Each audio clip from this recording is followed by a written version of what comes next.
Hey Australians, welcome back to another makeup tutorial. So I'll be dropping makeup tutorial of most of my transitions here. Transition video is up right now. You can go watch it on Instagram and don't forget to subscribe and like this video.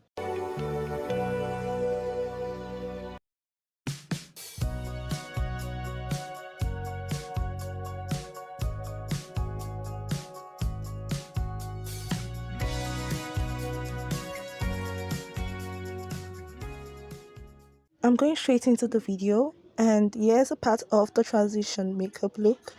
You can go watch it on Instagram. And starting off first, I'm going to be using my contact lens. There is a link to shop this contact lens from TTDI with my discount code on my Instagram page, so go check that out.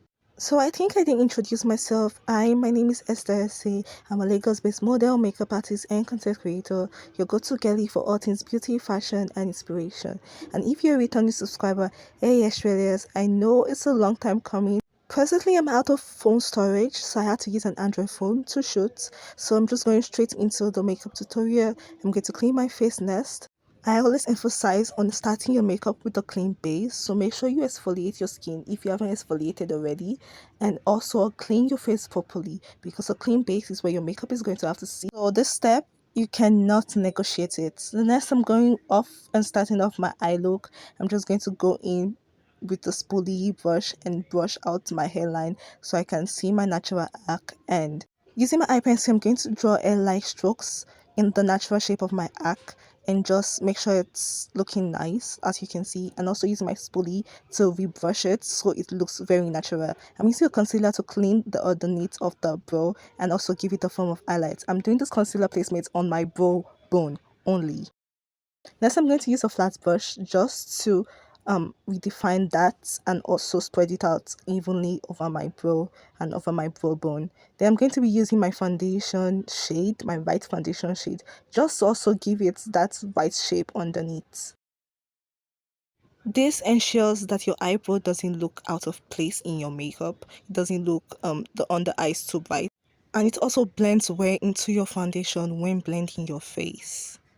Next, I'm going to be using my foundation, the same flat brush, just to apply the foundation flatly on my face, blending it out with the beauty blender. And you can see how it's just where blended, it looks so seamless, like I did not highlight my eyebrow. I'm going to blend my face all over.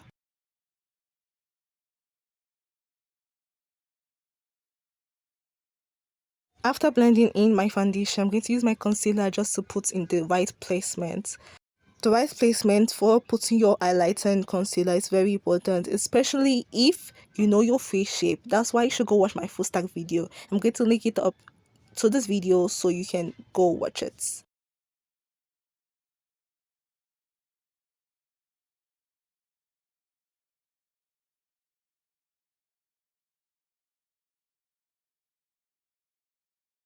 I gave that 2 to 3 minutes to dry down and blend it all out. I started from my head down to my chin and also blended my under eye lastly. The next step is a bronzer. A bronzer is used to add warmth to the face, not to sculpt the face in any way or to give it depth. It's to add warmth to the face and make it look more plump. Next step is, after the bronzer, is using a cream blush. If you don't want to use a cream blush, that's fine. You can use powder blush too.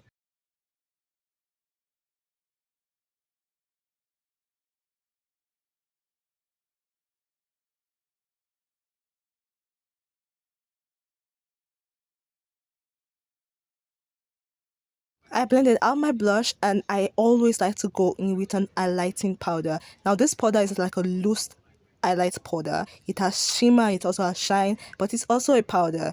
I use it to blend my blush just to give it that reflection, which is not obvious on the face, but once you see it in placement of lights, it's very, very obvious. Then I'm using next a setting spray. I'm using this setting spray from Tietie.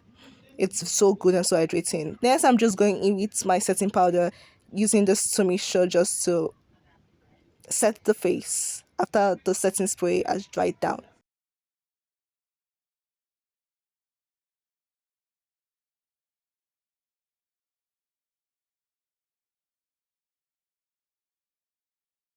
Using the right shade of the powder that you're using is very important. I use a lighter one to highlight my under eye and the darker one just to blend my whole face. Then I'm going with a powder blush again after the cream blush just to set the highlighting powder and the cream blush all together. It's going to have this radiant finish.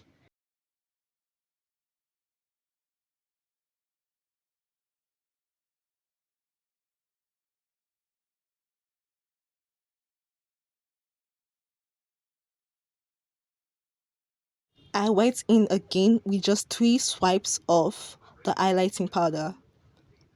This is a baked highlighting powder and I'm not doing too much because once you see it under the reflection of light, you will love it. The next step, I'm going in with a translucent powder just to bake and also give my face the extra highlights. Now translucent powders are very lightweight and they had minimal color. The translucent powder I'm using is very lightweight and I'm just using it to highlight the parts of the face, my face that I've highlighted before. Blending that out and not using so much because we want a thin bright under eye.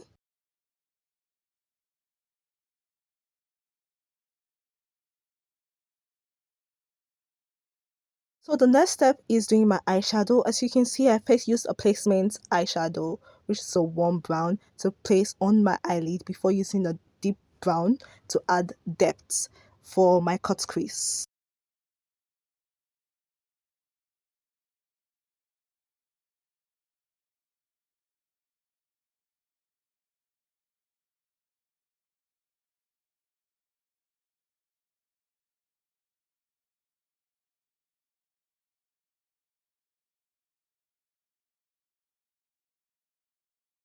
This is the part where I cut my crease and trying to make sure that my crease is not so high and also in the right shape of my eye look, of my eye shape, sorry.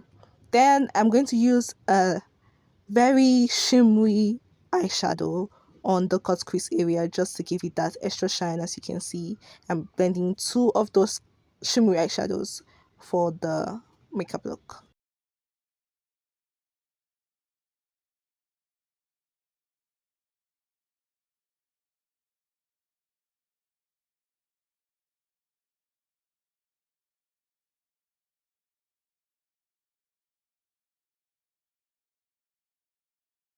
I'm using a black gel eyeliner to do my eyeliner for both for the wing at the top and also for the under eye.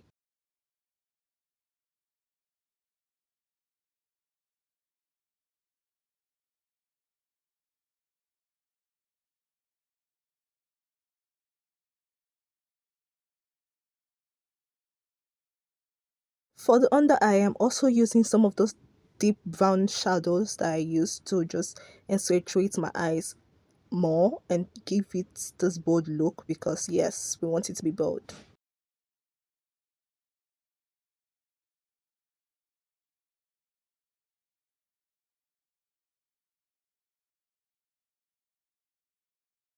After applying my mascara, I said I should go in with my lashes. For those people that know me, for my Australians that know me, they know my lashes are really curly and lashes hardly sit on them. So I'm applying the glue, the adhesive down so it can dry and get a bit tacky while I do my lip liner. Time I was doing my lip liner, the glue was drying so fast, so I had to like skip the lip process and just install my lashes after just lining my lip.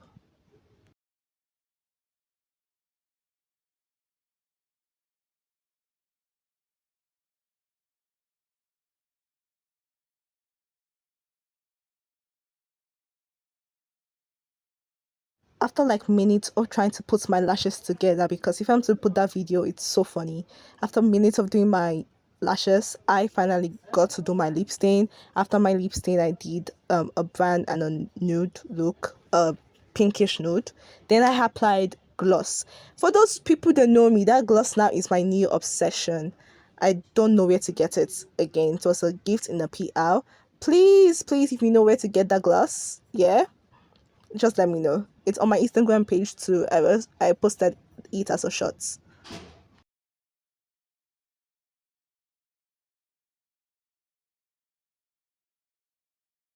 After doing my whole face, I like to go in with another translucent powder just to shape the part of my eye look and my highlighter to make it clear that that's my eye look and this is my highlighter. I do that too for the Too Faced, and you can see how bold the makeup looks now and it's standing out properly.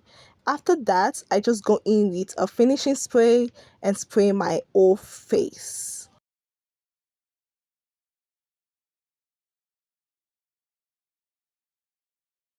After dripping my face with setting spray, I let it dry down and get ready for the main look. So I could be able to do the transition. I went to fix my hair and set my studio. After that, I was able to get this finished look.